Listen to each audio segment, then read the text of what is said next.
Black Semites. Shocking revelation. You might have heard the saying that Sumerians, the black-headed ones. Well, actually, this is a quote that I've taken from the British Museum's website. You have the link for each picture. All the references are there. You should know by now how I get down, so I'm not gonna spend too much time on it. But the date, the time period, the date is about 2600 to 2400 BC. So basically around 2500 BC. This artifact is entitled The Standard of Ore, taken from the British Museum, room 56, dealing with Mesopotamia. Alright? And what you have, it says that there you have the king. The king, the largest figure on the panel, sits on an upright chair. That's just to avoid people who might want to be picky and say, well, these are slaves or these are foreigners. Now, moving right along. In here, it says bold Sumerians. Just in case, once again, some people want to be picky and say, well, those are not actually Sumerians. Maybe they know better than the British Broadcasting Corporation and the British Museum. Moving right along.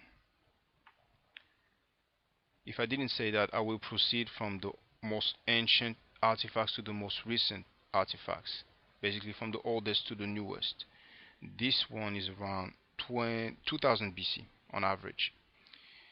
And just pay attention to the headdress because we're going to deal with that later on.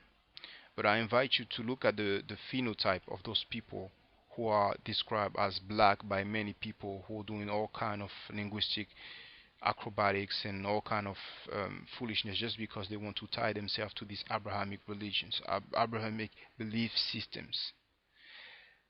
So dealing with the phenotype, most of the time they have three main points that are common. Is the nose, the hairstyle, and the beard.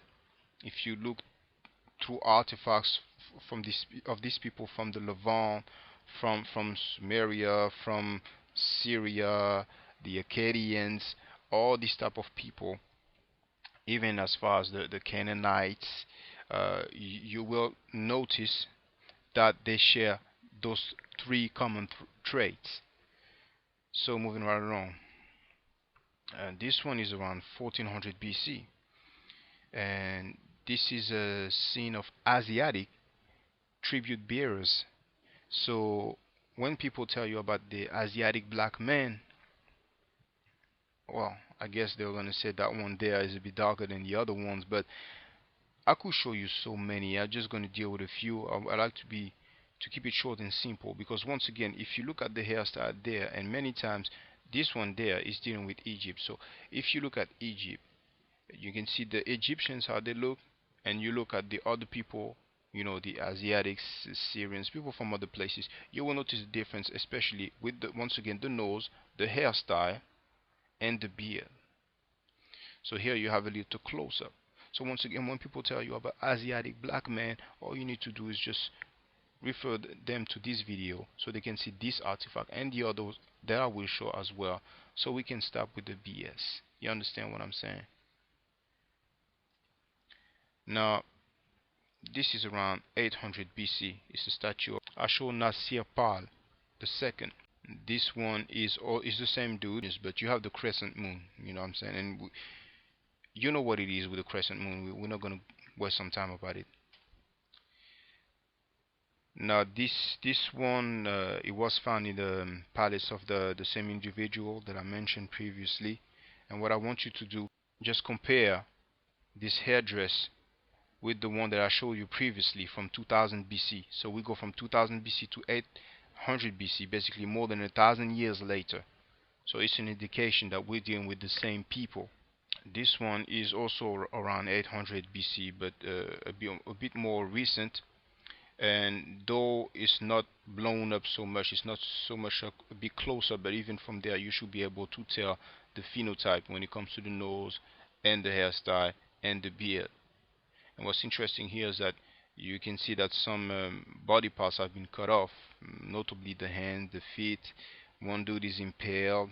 You have several heads hanging there, and on the left it looks like the dude is being dragged by the hair, or held by the hair, and it looks like his arm is being cut off. It looks like there's a knife cutting his arm, but the rest on the right is really obvious. And I guess we're not going to get no complaint because it's coming from so-called black Semites, because we have seen that when some so-called Semites enslave people, it's okay.